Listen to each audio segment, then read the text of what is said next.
for me, really appreciating that a product owner was an intense stakeholder in the work. It wasn't an Yeah. arm's length participant. It wasn't someone Yeah. who kind of sat in a different floor of the building. No, you should be pairing arguably with Yeah. an engineer and getting just hopefully really rapid feedback. Because look, if it wasn't for Agile, I don't think you need the idea of a product owner. If we were shipping Mhm. every 3 years, that was the old days. I was in those projects, those big waterfall projects where you did requirements for 9 months, you coded for a few months, and you did a bunch of integration testing for twice as long.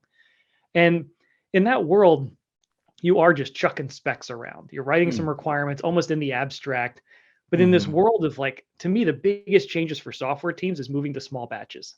Mhm. Like small batch delivery is just a fundamental, like philosophical change in how you ship software. It's I am learning quickly, I'm releasing quickly, I'm cutting up giant epic kind of goals into sort of like micro releases to learn, learn, learn, learn.